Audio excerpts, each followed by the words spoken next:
Boa tarde, irmãos. Vamos iniciar então a nossa aula de EBD. Boa tarde também, ou boa noite, bom dia para quem vai estar acompanhando depois. Vamos fazer uma oração, pedindo a Deus que venha tomar esse momento, né, que nós vamos estudar a palavra.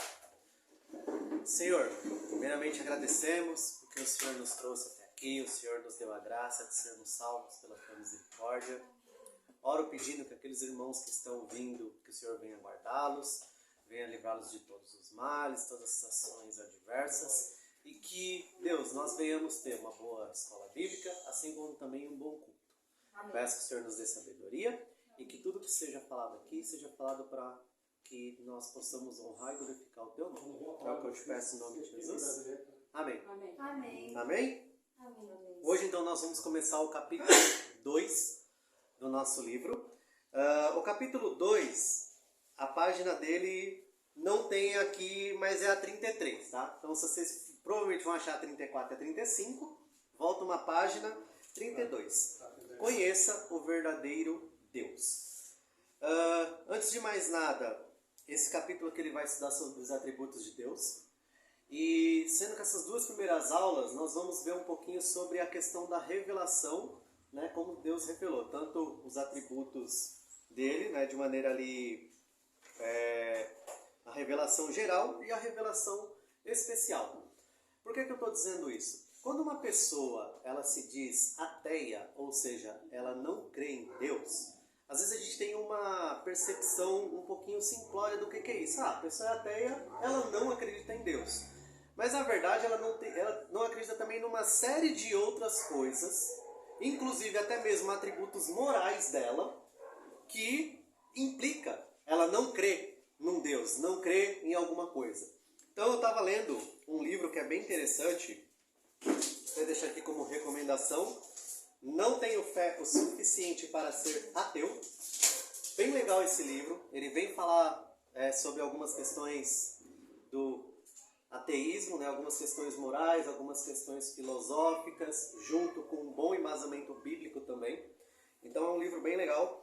E uma das coisas assim que eu acho que ele fez uma leitura bastante correta é que ele fala que se você pega as pessoas um pouquinho mais velhas, fala um pouquinho mais velhas assim, de 50 anos para cima, geralmente eles creem que Deus é tudo, ou está em qualquer lugar. Então, se você vai na igreja católica, se você vai numa igreja cristã, se você vai num centro de umbanda, se você vai num... todos os caminhos levam a Deus. Então, assim, não importa. Deus está em todo lugar, você pode servir a Deus em qualquer lugar. Então, esse é um pensamento que às vezes a gente encontra nos mais antigos. O Maurício estava falando que foi no cliente dele, e o cliente dele falou, né, não, eu sou cristão, não, ai, que legal, né? Nossa, eu também acredito em Deus. E aí mostrou, né, uma imagem bem grandona de um ídolo. Então as pessoas, elas têm essa tendência, principalmente o pessoal que é um pouquinho mais velho. Quando você pega uma geração mais nova, ali a gente está falando ali, parte ali dos 12 anos, que já tem já começa ali a ter algum senso, algum tipo de visão, até ali uns 30 anos, você vê muita gente se dizendo ateia, ou alguns gnósticos, né? E tem uns que conseguem ainda ficar no meio termo, falando, olha, então eu não sei se Deus existe ou não dá para tirar conclusões. E é bem interessante porque um dos autores desse livro aqui, o Norman Geisler, ele estudou numa faculdade de teologia e ele era um ateu. E ele queria estudar para, assim, ratificar, né? Ou seja, para confirmar o ateísmo dele. E ele entrou na universidade, era um curso de teologia lá nos Estados Unidos, e ele falou que nas aulas o professor dele foi explicar sobre o Antigo Testamento, e o professor dele foi bastante assim, relativista.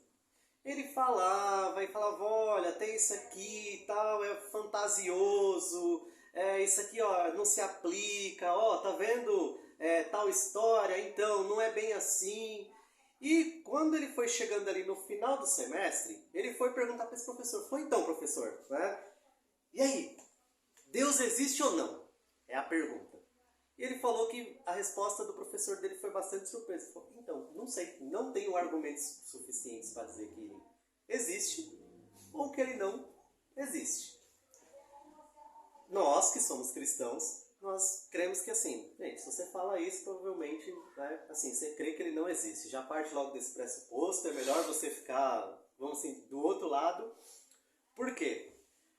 Como eu falei, você se dizer ateu, não quer dizer só que você não acredita em Deus. Existem coisas que estão na Bíblia que você não pode ignorar. Inclusive padrões que a gente vai conversar depois, questão moral, questão cívica. Se você disser que a Bíblia ela é um livro fantasioso, basicamente você vai jogar muita coisa que principalmente você também acredita fora. Ou então você vai ter que começar a lixar o seu próprio pensamento para que aquilo faça sentido. Então a gente vai ver algumas coisas nisso e principalmente os atributos de Deus. E nós vamos ver que os atributos de Deus eles são bastante visíveis e eles também são bastante manifestos na humanidade. Independente da humanidade crer que ele exista ou não, os atributos estão aí. E nós sabemos, né, que o Evangelho, essa questão da graça de Deus, ela é espiritual também. Então nós estudamos, nós temos uma boa base bíblica, a gente se aplica nos livros, porém o Evangelho ele trabalha na nossa vida de uma maneira espiritual. Se não for o próprio Espírito Santo trabalhando em nossas vidas, nós vamos ver que verdades tão gritantes que a gente vê até mesmo na natureza e milagres às vezes tão pequenos que às vezes a gente não enxerga, a gente não vai dar importância para isso. Então gostaria que os irmãos abrissem ali na página, creio eu que seja 33, não tem um número, mas... Isso. É a 33. É a 33, tá? Ela não tem número, mas se você chegar na 34 e voltar uma...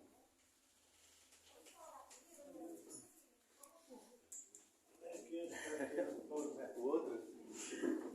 Você Angel, põe o seu José aqui, ó. Ah, tá. Então, o livro é esse aqui, ó. Não tenho fé o suficiente para ser ateu. Um livro bem legal, tá? De apologética. Aí. Página 33. Eu vou ler, então, a primeira estrofe. Como já...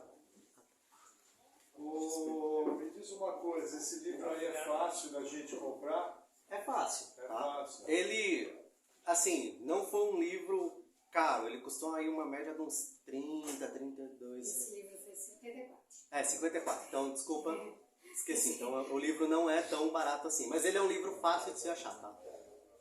Então... Enquanto o pessoal se ajeita, eu vi um testemunho bem interessante. Tem um youtuber que eu sigo, Júlio Lobo, e ele falava que Deus existia. Que ele achava que Deus existia. Aí um dia ele encontrou um senhorzinho, e o senhorzinho chegou para ele e falou, olha, mas deixa eu te falar uma coisa. Para você dizer que Deus não existe, você está dizendo que você é um Deus.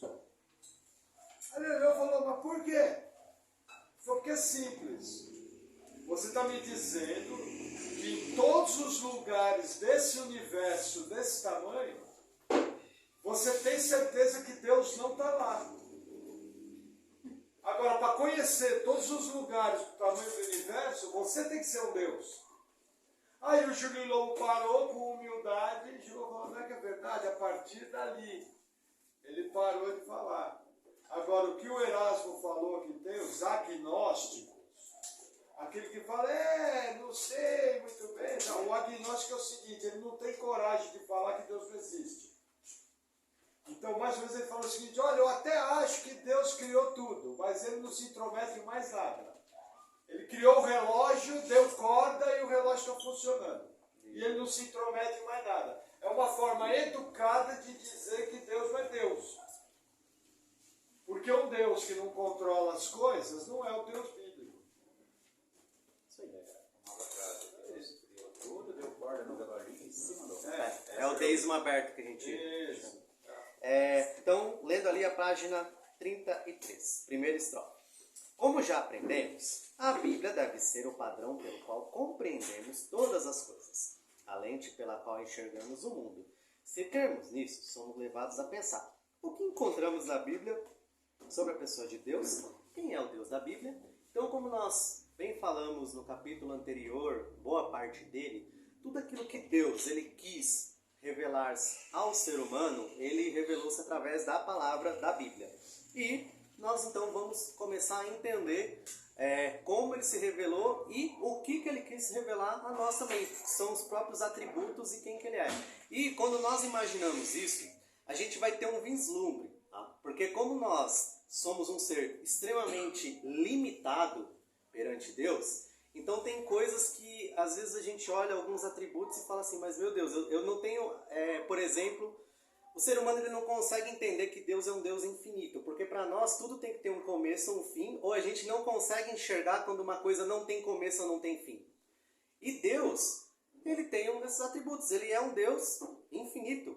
Ele não tem começo, ele não tem fim, mas como é que a gente entende isso? A gente acaba não entendendo muito bem pela nossa própria limitação, porque Deus é um ser autoexistente, ou seja, ele não precisa da existência de nada para existir. E aí você fica assim, tá, mas para existir alguma coisa, precisa existir alguma coisa anterior, ou alguma coisa... Então a gente fica nessa certa briga com no nosso mente, com o nosso intelecto. Então são coisas que a gente não vai compreender. Deus, por exemplo, ele é infinito, ou seja, ele não tem o início, ele não tem o fim. Assim como ele também não depende de nada, porque ele é autoexistente nele mesmo. Então são coisas que a gente vê na Bíblia e a gente lê e fala assim, meu Deus, eu não tenho a compreensão do que é isso. Então, os atributos, né, de Deus, eles são manifestos tanto na palavra dele como em tudo que a gente vê. E às vezes a gente não tem noção, a gente olha e fala assim, meu Deus, o que é isso? Será que, sei lá, com o corpo glorificado, ou o dia que eu estiver lá com ele, eu vou conseguir ter um vislumbre? O que é ser um ser infinito? O que é um ser que não depende de nada para existir? Porque ele mesmo existe nele e nele foram feitas todas as coisas. Então é algo assim maravilhoso da gente pensar e que ao mesmo tempo a gente fica com várias incógnitas na nossa cabeça. Então, tudo que ele deu-se a revelar foi através da palavra dele. Alguém pode ler, por gentileza, a segunda estrofe? Eu leio. Nos dias de hoje, muitas pessoas afirmam conhecê-lo. Seu nome está nos adesivos dos carros, em expressões populares, ou seja, na boca do povo. Mas será que esse de quem tanto se fala é o mesmo que se revela nas Escrituras? Então, o que ele está dizendo aqui é algo, já começa uma pergunta bastante complicada, né? Será que tudo que a gente fala mesmo, que é Deus, que nem ele falando, às vezes Deus está na boca do povo e assim, de qualquer maneira, tá lá, Deus é fiel no carro. E o carro, sei lá, está transportando bebida alcoólica ou então cigarro. Ou droga. Ou droga, pior ainda. Às vezes a pessoa usa o nome de Deus em vão. Eu estava lendo o livro aqui, quando eu estava lendo o livro eu me lembrei do futebol. Tinha uns campeonatos lá onde eu morava em São Paulo, e aí todo início de jogo, os dois times se abraçavam, aí rezava o Pai Nosso, rezava o Ave Maria, e depois assim, tinha gente bêbada já, né, porque nesses campeonatos assim de vila tem gente que já inicia o jogo bêbado, e aí termina o jogo e vão pro bar para se refrescar. Então, você vê o nome de Deus assim na boca do pessoal, o pessoal rezando, orando, enfim, clamando a Deus, né, de alguma forma ali. Aí você fala, será que esse é o Deus da Bíblia? Ou então qual que é a concepção que nós temos do próprio Deus, né? Quando eu falo nós, o ser humano. Então assim, a gente vai ver, quando nós não temos uma concepção bíblica, a gente vai fazer justamente isso. A gente provavelmente vai tomar o nome de Deus em vão e vai usar assim de maneira totalmente errada, em contextos totalmente errados, inclusive em contextos que ele mesmo condena na palavra. Então, ó o perigo, né, quando você utiliza certos jargões. E, infelizmente, hoje, uma pessoa falar que acredita em Deus, ou até mesmo possa até um pouquinho mais longe. Às vezes a pessoa fala assim, ah não, eu sou crente, eu sou cristão. Não significa muita coisa, tá? Você tem que primeiro analisar. Acho que ele levantou a mão primeiro, depois... Não, pode falar. E daí, no fundo, as pessoas constroem um ídolo, né? Elas estão adorando um ídolo. Sim. E acho Que que elas às chamam vezes... de Deus. Exatamente. Sim. Elas criam a versão delas de Jesus, a versão delas de Deus. Isso às vezes acontece até no meio cristão. por falta de conhecimento bíblico, a gente serve a Deus de forma errada. Uhum. E nem ao menos a gente para pesquisar na Bíblia o que Deus fala sobre tal assunto, né? Sobre aquilo que é o caráter dele para nós. Sim. Então o que a gente tem hoje é todo mundo construindo um Deus para si mesmo, todo mundo chamando aquilo de Deus da Bíblia. Mas se Deus quisesse que cada um tivesse a sua imagem, ele não teria deixado um registro revelando quem ele é, né? Sim. Ele deixaria, não, vamos lá, vivam. Por isso que a revelação natural não é suficiente. A revelação sobre a natureza e todas as coisas que a gente vê, ela nunca é suficiente. Deus teve que deixar o registro, porque senão acontece que nem os indígenas, que olham para a natureza e falam, não, isso é muito grande, logo isso é um Deus. Eles, pela natureza, têm a revelação de que existe um Criador, mas por falta de uma revelação específica, que é a palavra de Deus, eles se tornam idólatras, né? Sim. Você ia falar alguma coisa? Não. Não? Alguém pode ler a próxima estrofe, por gentileza? A terceira? Eu leio. Certa vez, em um programa de televisão, uma apresentadora entrevistava um pastor. No final da entrevista, ela se irritou com algumas opiniões dele e falou algo do tipo: não sei se o seu Deus é o mesmo que o meu, mas o meu toleraria isso e aquilo. O episódio citado nos faz lembrar deste versículo. Aí, se alguém puder, por gentileza, abrir lá em 2 Timóteo 4. Então, o que ele está dizendo aqui? Isso aqui também, infelizmente, eu já passei por uma situação parecida com essa. Eu estava dando um estudo, né, a gente chama de EBI, Estudo Bíblico Indutivo, dentro da universidade, tinha um grupo ali de cristãos. Era uma bênção, porém, às vezes também tinha um certo probleminha, porque era um grupo ecumênico, ou seja, você tinha várias igrejas e denominações no mesmo grupo. Isso é bom porque existe uma diversidade e existem irmãos que você pode ali conversar com ele mesmo, às vezes você não concordando em tudo, porém também às vezes isso é ruim e negativo. Nessa ocasião eu estava explicando sobre um texto de Hebreus 12, que fala sobre a correção de Deus e que Deus ele corrige o filho quem ele ama. Sim. E a pessoa pegou e falou assim, e aí eu falando tal, né, falando sobre correção, que Deus corrige porque ele nos ama. E o texto ele é bastante duro, que ele fala que aquele que Deus não corrige é como se fosse um filho bastardo, ou seja, um filho que Deus rejeita. E aí eu falei, então, se você é um filho amado por Deus e você faz alguma coisa errada, você vai ser corrigido. Assim como também nós, na época assim, eu não coloquei nós porque eu não era pai ainda, mas eu falei assim como o pai corrige o filho dele. O pai corrige o filho dele, não é porque o pai é mau, é pelo contrário, porque o pai é bom. E não é porque o pai não ama, pelo contrário, porque o pai o ama e não quer ver o filho dele se tornando alguma coisa muito ruim, fazendo alguma coisa pior do que aquilo e tendo consequências terríveis para a vida dele. Então qual que é a resposta de um pai ou de uma mãe que vê o filho cometendo um erro, principalmente se for algo grotesco? É corrigi-lo. E aí a pessoa levantou assim, acho que a Luísa estava, e ela falou assim, eu não consigo acreditar num Deus que pune as pessoas. E ela falou assim com a boca cheia. E aí ficou todo mundo, aí assim, graças a Deus a maioria ficou do meu lado, assim, me defendeu. Mas foi uma situação, é chato, porque você está explicando e a pessoa, né, assim, mas com toda a convicção, eu não consigo acreditar num Deus que corrige as pessoas. E aí ela até falou que não acreditava no inferno, porque na verdade todo mal seria aniquilado. É uma seita que a gente chama de esse nome, tá? Que eu sempre me perco. Que eles falam que não existe um inferno, ou seja, vai ter um dia que, independente se você foi bom ou mal, né? E todo mal vai ser aniquilado. Então não vai existir inferno, não vai existir nada. Simplesmente tudo vai sumir porque Deus vai meio que desaparecer com tudo. É importante isso aí que você falou. Por exemplo, tem um escritor muito conhecido e muito ouvido na internet. O nome dele é Daniel Mastral. Ele foi o escritor de um best-seller chamado Filho do Fogo e Guerreiros da Luz. Infelizmente, esse irmão, se ele ainda é irmão, tem se afastado absurdamente da verdade. E o que acontece? Ele aderiu a essa visão, que é o aniquilacionismo. Entendeu? Dizendo que como que a pessoa peca por uma vida, e ela vai ser lançada no inferno pela eternidade. Só que qual é o problema disso? Se eu disser que a pessoa não vai ser lançada no lago de fogo pela eternidade, eu estou chamando Jesus de mentiroso. Porque Jesus fala, pelos séculos dos séculos, amém. Então, assim, cuidado. Inclusive, gente, muito cuidado com teólogos da internet. Tem muita gente que tem muito seguidor e que fala muita coisa que não deve.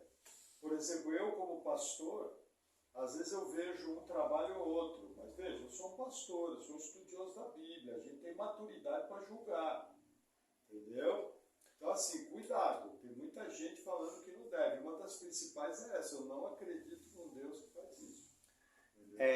Vamos ler então esse texto aqui de 2 Timóteo 4. Aqui fala a referência do 3 ao 4, mas se alguém puder ler do 1 ao 4. Posso ler que eu gosto desse texto? Pode, por gentileza. Eu amo esse texto. Conjuro-te, pois, diante de Deus e do Senhor Jesus Cristo, que há de julgar os vivos e os mortos, na sua vida e no seu reino, que pregues a palavra, instes a tempo e fora de tempo, corrijas, repreendas, exortes, com toda longanimidade e doutrina, porque virá tempo em que não suportarão a sã doutrina, mas tendo coceira nos ouvidos, amontoarão para si doutores conforme as suas próprias concupiscências, e desviarão os ouvidos da verdade, voltando às fábulas. Então, irmãos, como a gente comentou em aulas passadas, quando você pega uma heresia, geralmente, tá? Não são todas, mas geralmente você tem textos extremamente claros que refutam. Então, por exemplo, quando você pega isso aqui, o que o autor está falando? Está falando sobre falsos mestres que ensinariam falsas doutrinas. E aí ele falam que as pessoas ouviriam essas falsas doutrinas porque, na verdade, elas têm comichão ou coceira no ouvido, ou seja, o ouvido delas estão tapados para a verdade. Isso fruto da própria pecaminosidade, da própria cobiça dela. Então, um evangelho, por exemplo, que cresceu muito no nosso país foi o evangelho da prosperidade, onde os pastores faziam várias coisas falando que você ia ganhar muito dinheiro, que você ia ficar rico, você ia ficar próspero. Aí assim, métodos você tem de montes, a gente poderia falar, sabe, alguns até meio esdrúxulos, assim, até a vassourinha ungida que você comprava, enfim, várias coisas assim. Porém, o que eu quero mostrar? Tem um texto bem claro, tá? Mateus 6. Eu vou ler aqui a partir do verso 19. Não ajunteis tesouros na terra, onde a traça e a ferrugem tudo consomem, e onde os ladrões minam e roubam. Mas ajuntai tesouros no céu, onde nem a traça nem a ferrugem consomem, e onde os ladrões não terminam nem roubam. Porque onde estiver o vosso tesouro, ali também estará o vosso coração. Então, é Jesus aqui falando. Depois, mais para frente, nesse mesmo capítulo, aqui nesse mesmo trecho do Evangelho, ele vem falar ali sobre as inquietações, falando assim, olha, o básico vocês vão ter. É comida, o que vestir, onde morar. Ok. Então, você pega um texto extremamente claro como esse, falando, olha, não juntem tesouros na terra. E aí o camarada fala o quê? Não, gente, vocês têm que crescer, vocês têm que prosperar, vocês têm que ter muito dinheiro, vocês têm que ter uma casa, uma mansão. E aí você olha e fala assim, tá, mas eu tenho um texto extremamente claro. Não é uma coisa assim oculta, ou às vezes um capítulo que você olha e fala assim, o que Deus quis falar aqui nesse capítulo será? Ou então, nossa, o que aconteceu aqui? Às vezes tem capítulo que é mais complicado. Isso aqui não, é bem claro. Assim como também, falando sobre essa questão aí de todo mal ser aniquilado. Gente, Jesus foi quem mais falou de inferno na Bíblia. Jesus ele fala sobre o inferno, ele fala que haverá uma condenação eterna. Ele inclusive dá um texto ali falando de Lázaro e o rico, que algumas pessoas pegam e falam, não, isso é uma parábola ou é uma ilustração de Jesus. Não, Jesus está dando algo literal, falando assim, olha, quando a pessoa morre, ela já vai para o inferno ou ela já vai para o céu. E ela já está no lugar de tormento, ou ela já está consciente num lugar também de deleite. E aí o que as pessoas falam? Não. Quando a pessoa morre, ela está descansando. Então assim, está todo mundo dormindo, está todo mundo esperando. Por quê? Porque no dia do juízo final, Deus só vai fazer com que todo mundo acorde, aí vai fazer com que todos, né, passem ali por um julgamento, e aí você vai ter o céu e o inferno. Gente, é um texto muito claro, Jesus está falando, não, existe já um lugar de tormento, existe um lugar de deleite. A pessoa sabe o que aconteceu. Tanto que o rico olha e fala assim, olha, né, pregar para meus irmãos, para meus familiares. E tipo, o que Jesus explica ali, ó, não adiantaria se voltasse. Eles não iam crer. Então você vê passagens extremamente claras, as pessoas falando heresias e indo contra essas verdades. E como eu falei, geralmente são passagens muito claras que refutam. Inclusive, disso que ele está falando, o que acontece? Como é público, nós temos que refutar de maneira pública. E o que eu estou falando aqui não é para difamar pessoas, mas é para julgar os ensinos, como a Bíblia orienta. A Bíblia orienta, julgar e seus ensinos provêm de Deus.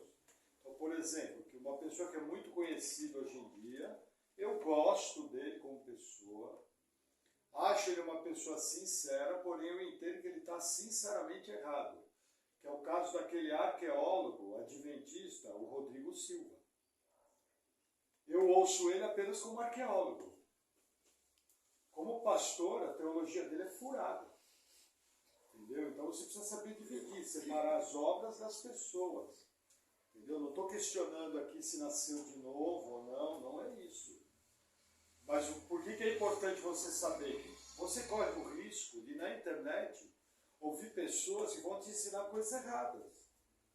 E aquilo muda toda a sua maneira de viver. Por exemplo, esse arqueólogo, ele chama até de arqueólogo, Rodrigo Silva, a tese dele de teologia, ele alegou o seguinte, que quando Jesus disse na cruz do Calvário para o ladrão que se converteu, ele falou para o ladrão a seguinte frase, hoje estarás comigo no paraíso.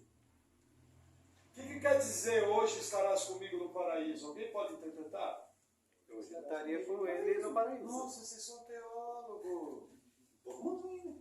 Simples. Pois você sabe que na tese dele do mestrado, ele alega ter provado que Jesus não quis dizer isso. É porque Jesus, gente, coitado, ele era muito ignorante da Deus deles. Porque Jesus, o Deus do universo, não sabe, ele falou uma coisa para dizer exatamente o oposto, né? E olha, eu gosto do Rodrigo Silva, mas tomo muito cuidado, porque ele é um arqueólogo. Ele não pode ser na nossa vida uma autoridade bíblica. E isso acontece, é muito comum na seita adventista. Eles são eloquentes, eles são organizados, eles são muito honestos nos seus negócios. É gente que tem um caráter em geral ilibado. Musicalmente eles são muito fortes. São muito bons, mas você tem que saber separar. Infelizmente existem pessoas sinceras, alguns até nasceram de novo, mas que têm ensinos errados. Entendeu? Então tem que tomar esse cuidado. Pode seguir, professor. Vamos então para a explicação de Paulo, que está aqui ainda na página 33. Última estrofe. Nesse texto, Paulo alerta a Timóteo de que nos últimos dias haveriam tempos difíceis. Pessoas buscariam ensinos para si de acordo com suas cobiças. Ouviriam mestres que lhe diriam o que querem ouvir e se desviariam da verdade, criando para si deuses de acordo com suas conveniências. Isso era provavelmente o que estava acontecendo na entrevista. Porém, se muito desviariam os ouvidos da verdade, então nem todos estão certos, como alguns equivocadamente pensam. Existe sim uma verdade absoluta. Existe sim um Deus verdadeiro, como ele é, o que ama, o que detesta e como o conhecemos. Então, quando nós simplesmente negligenciamos a palavra de Deus, é que nem a gente falou, os atributos que acontecem, principalmente os atributos da natureza, ele mostra, de alguma forma, também os atributos de Deus. Porém, ele teve uma palavra revelada, ele teve uma maneira formal de se revelar a nós. E se nós não damos atenção à palavra dele dessa maneira formal, nós vamos cair, por exemplo, panteísmo, que Deus é tudo. Deus é desde Deus lá até a água que eu estou tomando aqui que vai me refrescar. Então, a gente vai começar a cair nessas heresias, vai começar a cair nesses erros. Por isso que é tão importante nós nos relacionarmos com a palavra dele. E aí agora nós vamos para a página 34, aonde vai começar a falar sobre a revelação geral. Então o tópico ali, como conhecemos a Deus, página 34 do livro. 1.1, a revelação geral. É importante lembrarmos que os céus proclamam a glória de Deus e o firmamento anuncia suas obras. Referência bíblica, Salmos 19:1.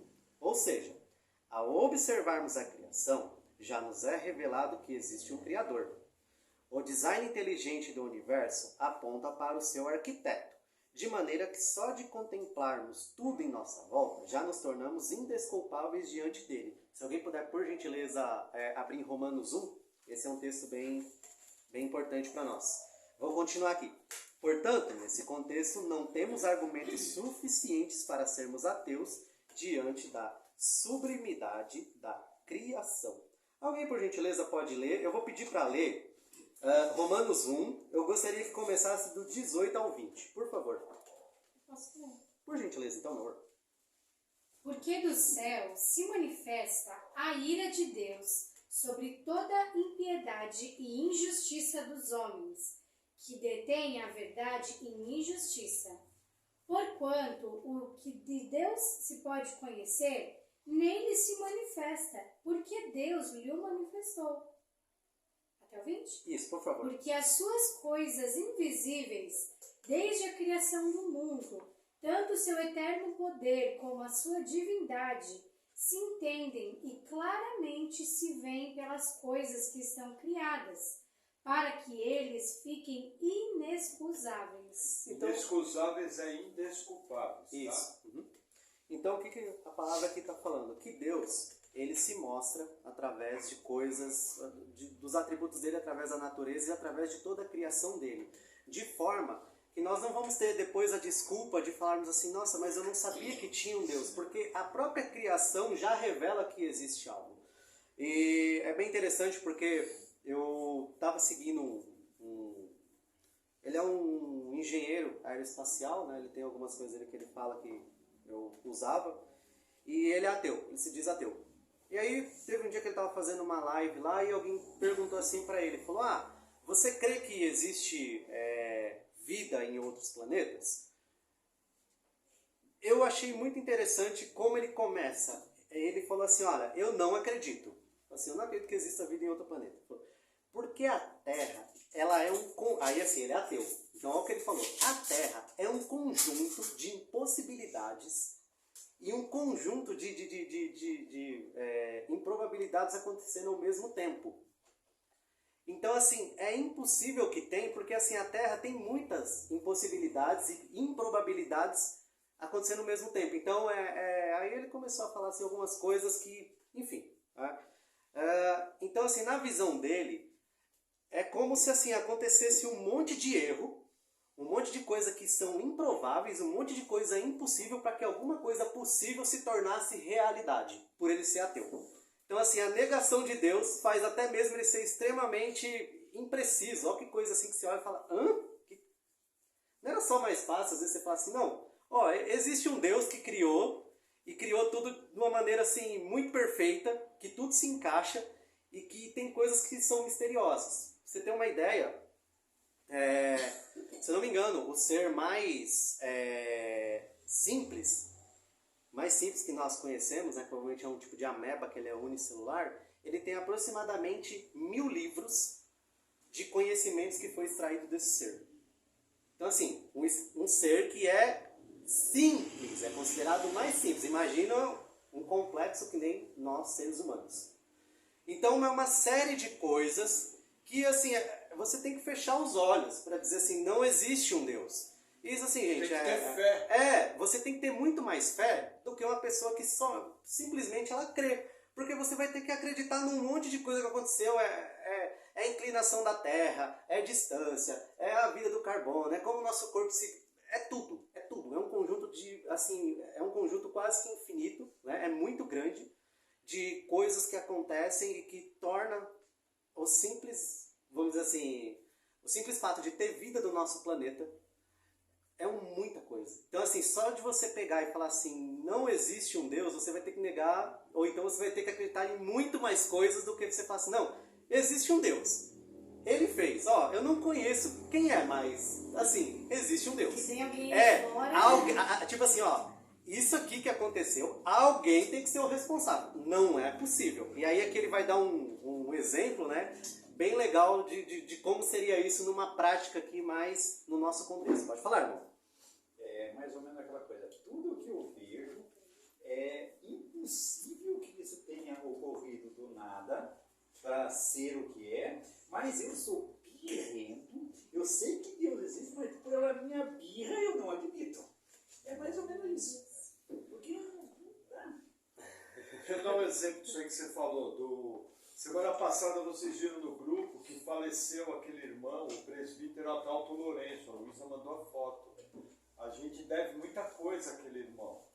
Ele foi um dos primeiros autores que nós começamos a ouvir aqui no ano de 2010. Nos mostrou muita coisa. E ele dá um exemplo muito simples dessa precisão que o cientista falou.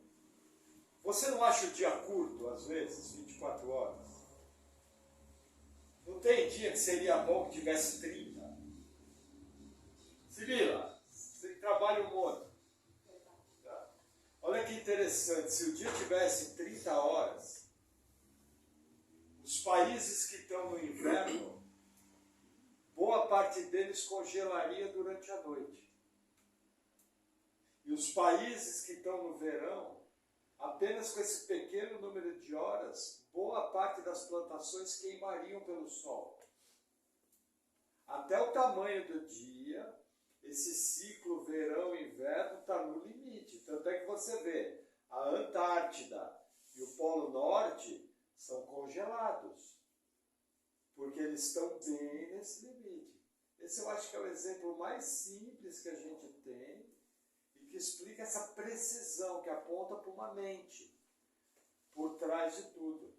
Um exemplo um pouquinho mais complexo que a gente tem quando a gente vai estudar, né? Eu estudei um pouquinho de física, é a força de atração da Terra. Então, por exemplo, se eu pular aqui, não vou pular, não, mas enfim, se eu pular, eu vou ser atraído para a Terra. Né? Ou seja, eu vou cair de novo no chão. Isso que a gente sente dessa atração na Terra, ela é uma força residual da força elétrica. E um professor meu de física, que é um professor muito respeitado, Pedro Zambianchi Jr., é um PhD, ele estava mostrando ali e fez os cálculos. Se essa força tivesse um desequilíbrio de 1%, o Monte Everest ele seria arremessado para o espaço. O Monte Everest é a maior montanha da Terra, Isso. com quase 9.000 metros. Isso. Então imagina. Então, o quanto é perfeito.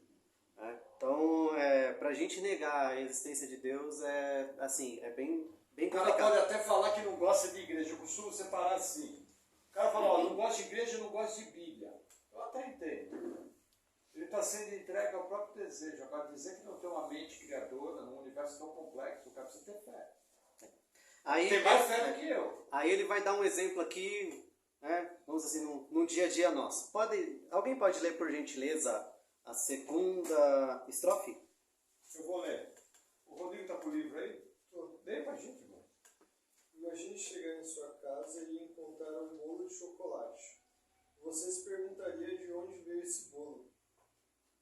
Você não pensaria que um caminhão que transportava trigo, chocolate, ovos e outros tantos ingredientes derrapou e capotou, e enquanto isso os ingredientes foram formando uma mistura que se transformaria num bolo que, devido à explosão do veículo, cairia certinho na cozinha da sua casa. Isso certamente seria absurdo, não acha? Todavia, o pensamento lógico seria: alguém fez esse bolo e o deixou aqui. Logo, ao contemplar o bolo, já lhe é revelado que alguém o fez. Isso aqui é uma palestra, tá? Se vocês olharem ali na primeira linha, chocolate, tem o número 12 do lado. Embaixo tem a referência. E a referência é do nosso irmão Adalto Lourenço, que né, veio a falecer. Está jubilando no Senhor. Isso, está jubilando ali já no Senhor. Então, é um trecho ali dele. Vou ler a próxima estrofe. Todas as coisas, para existirem, necessitam de uma causa primária. Se para um simples bolo entendemos que é necessário um Criador, quanto mais um universo grandioso com galáxias, planetas, ecossistemas, estações, animais, seres humanos complexos como nós. Isso nos leva a crer que a causa primária do universo só poderia ser alguém onipotente, onisciente e onipresente, ou seja, atributos pertencentes somente a Deus. Então, vem casar muito bem com aquilo que Romanos está falando, né? A gente olha, seres tão complexos, um universo tão complexo, às vezes um ser que tem 1000 livros ali explicando e que extraíram conhecimento dele, então você olha e fala, existe um arquiteto por trás disso, existe um Deus criador. Mas como eu falei, se nós nos apegarmos somente a essa visão, provavelmente nós poderíamos até nos tornar um agnóstico, que fala assim, tá, existe uma mente, mas não sei assim, se é necessariamente Deus, ou pode relativizar um pouquinho mais, não sei se é o Deus do cristianismo, se pode ser o Deus do hindu, ou pode ser o Deus de uma outra religião. É por isso que é muito importante, quando nós vemos os atributos de Deus, é importante nós olharmos ao nosso redor, mas a gente tem que lembrar que o que ele quis revelar a si mesmo, ele deixou na Bíblia e na palavra. E se você não leva a Bíblia em consideração como penhor daquilo que realmente ou seja, daquilo que Deus provavelmente você vai cair numa heresia, ou numa seita, ou numa outra religião, e vai estar construindo um Deus que não é o Deus da Bíblia. Então é bem importante que nós, apesar de a gente olha, o universo, tal coisa, cara, isso é muito legal. Acho que é muito bom assim, a gente ter essa percepção. Porém, nós temos a Bíblia. E a Bíblia, ela realmente revela aquilo que Deus quer que nós saibamos sobre Ele. É bem importante que a gente não divida uma coisa da outra ou achar que só uma coisa é o suficiente. Então, vamos lá. Outra verdade. Oi? Outra verdade. Sim. Outra verdade é que há uma lei gravada moral em nossos corações. Romanos 2, do 14 ao 15. Eu estou aberto aqui a essa referência. Tá? Romanos 2, 14 e 15. Porque quando os gentios que não têm lei fazem naturalmente as coisas que são da lei, não têm deles lei, para si mesmos são lei. Os pais mostram a obra da lei escrita em seus corações, testificando juntamente a sua consciência e os seus pensamentos, quer acusando, quer os defendendo. O que ele está dizendo aqui? Mesmo que a pessoa não conheça a lei de Deus, Deus ele colocou a lei na consciência da pessoa. Sendo que até mesmo uma criança, ela não tem o conhecimento ainda da lei, ela não tem tudo aquilo da lei, todo aquele entendimento, porém dentro do próprio coração dele ele já sabe, por exemplo, que pegar um chocolate escondido e comer é errado. Tanto que ele faz para se defender? Ele mente. Você chega no seu filho e fala assim, filho, cadê o chocolate, hein? Que tava ali. Aí fala, foi você que comeu? Não, e a boca dele suja de chocolate. Não foi. Não foi, né? Então você vê que mesmo a pessoa não tendo conhecimento, e mesmo ela sendo pequena ainda, sendo uma criança, ela já tem isso dentro do coração dela. De maneira que ela também se torna indesculpável, porque a lei já está dentro da consciência dela. Então eu não preciso conhecer, por exemplo, a antiga aliança para saber que roubar ou matar é pecado. Porque a própria lei que está dentro do nosso coração, independente assim, eu sou um cara que, enfim, cresci numa cultura em que eu posso entrar dentro de um lugar e me explodir e causar mal para a pessoa. Até dentro dessa pessoa pode ter certeza que a lei de Deus está lá e ela, no fundo, sabe que o que ela está fazendo é errado e que aquilo desagrada ela de alguma forma. Ela não sabe que é Deus colocando dentro da própria consciência dela. Mas dentro dela, intrinsecamente, ela sabe que aquilo ali está errado. Então é isso que aqui ele está falando, né, sobre essa questão do certo e errado. A gente vai trabalhar um pouquinho mais. Por quê? Essa questão da moral, como eu falei, quando você é um ateu, uma das coisas que é muito complicada é você explicar o que é essa questão moral, o que é a questão certo ou errado. Porque nós, por exemplo, nós temos a Bíblia. Então a gente olha, segundo o padrão da Bíblia, e julga o que é certo ou errado. Ou seja, nós temos um padrão, nós temos um Deus que se revelou a nós e que a gente olha e fala, olha, tal coisa é errado, tal coisa não é errado, né? Não é um pecado. Quando você não tem uma regra moral, ou seja, quando você não tem um Deus, quando você não tem, vamos dizer assim, um padrão para se seguir, isso acaba se tornando muito relativo. Então é bem interessante porque um professor aqui, ele falou que um aluno dele, desse próprio livro aqui também, tá? Esse professor aqui, ele, Norman Geisler, ele também tornou-se professor. E ele deu um exemplo bem interessante de um aluno que fez um trabalho, o aluno era ateu. Ele foi justamente falar essa questão de moral, que o certo ou errado não existe. Então o certo ou errado, vamos dizer assim, ele comparou a um sorvete de chocolate ou de baunilha. Você prefere um ou outro? Então assim, por quê? Porque a verdade ela é relativa, ela não tem um padrão certo. Como ele era ateu, isso fazia sentido na cabeça dele. Ele foi lá, tal, fez um trabalho muito bem feito, muito escrito. Aí o professor dele pegou e deu nota F, ou considerado 0. Por quê? Aí ele foi questionar, por que você me deu 0? Porque eu não gostei da capa do seu trabalho. A capa do seu trabalho é azul. Mas isso não é justo. Ele falou, cara, se você está falando que isso não é justo, no seu trabalho defende que não existe algo certo ou errado. Então, pra mim, eu não gosto de capa azul, assim como também se você falar que sorvete de chocolate é melhor que o de baunilha, você não pode me questionar. E aí... Entenderam? Você entendeu? Se você não tem uma régua, se você não tem um padrão moral, a sua moral acaba sendo extremamente, vamos dizer assim, subjetiva, vaga, que não tem pé, não tem cabeça. Um professor meu uma vez deu falando assim, pessoal, a moral e a lei ela é muito subjetiva. E aí ele deu um exemplo. No Rio de Janeiro, o cara que está devendo, né, droga ali para um traficante, o traficante pega uma machadinha e corta os 2 dedos dele. Para isso, é moral para ele. Ou seja, ele vê isso como algo certo. E até mesmo um ateu, ele vai ter dentro dele, não. Você pergunta assim para um ateu, cara, matar alguém de maneira covarde é errado? Não é errado. Tá, mas de acordo com o quê? Se você está dizendo que a moral é algo relativo.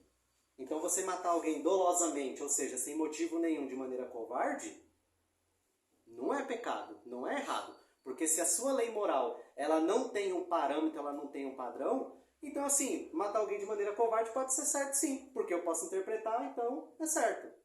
Então você entende que você ser ateu é muito difícil você defender algumas coisas, tanto cientificamente, aqui como a gente falou, né, da questão da improbabilidade, como também essa questão do que é certo e o que é errado. Você não tem uma régua, você não tem o C.S. Lewis ele fala sobre a linha, né?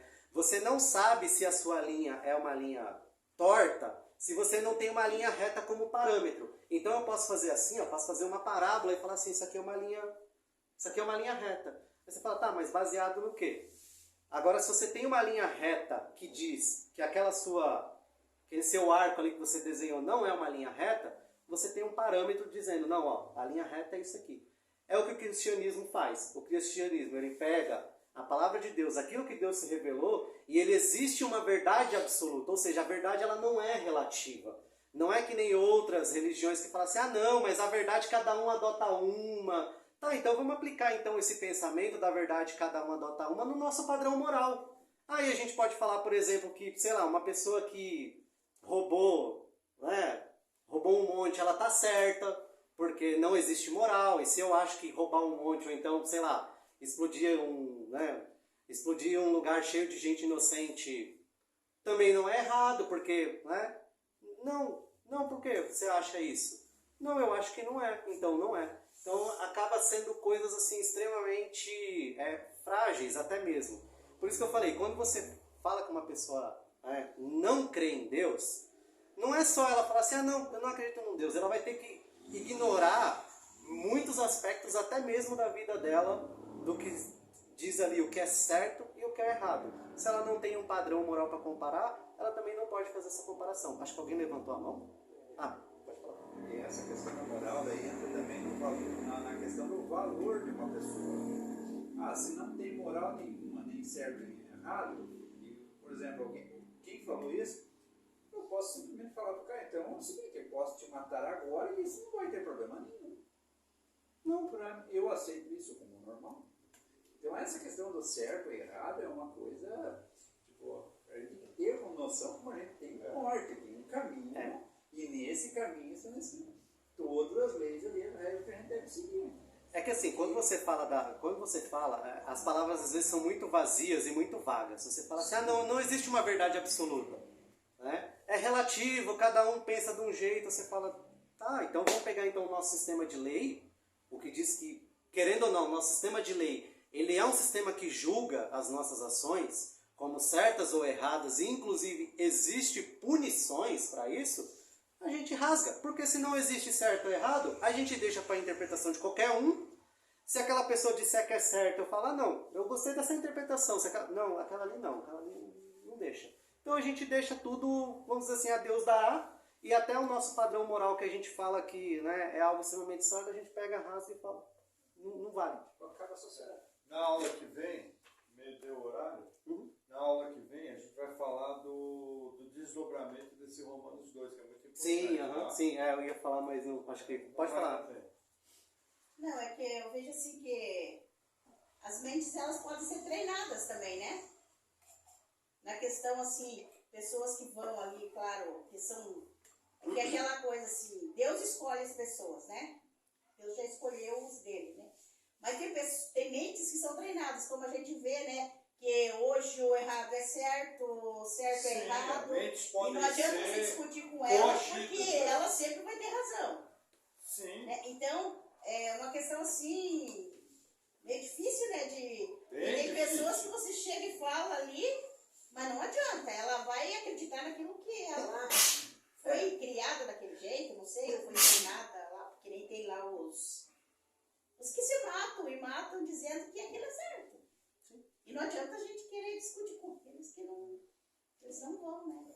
Mas é o que a gente fala, quando a pessoa é desse jeito, ela vai cair em incoerências, incoerências que ela não saberia nem mesmo sair. Então, por exemplo, o exemplo desse rapaz que falou que não existe um certo ou errado. E aí depois ele vai lá questionar o professor, por que ele tirou F? Se o trabalho dele foi muito bem embasado, muito bem feito. O professor, por que a sua capa é azul? Você entendeu a incoerência? O professor foi coerente, né, de acordo com a tese dele, só que se você for olhar, ele mesmo requis uma justiça do trabalho dele, que ele não pode requerer pelas coisas que ele acredita e que ele escreveu ali no trabalho. Então, às vezes, a pessoa vai cair num negócio assim totalmente, né, incoerente. Aí, pode encerrar a aula. Então, encerramos a aula.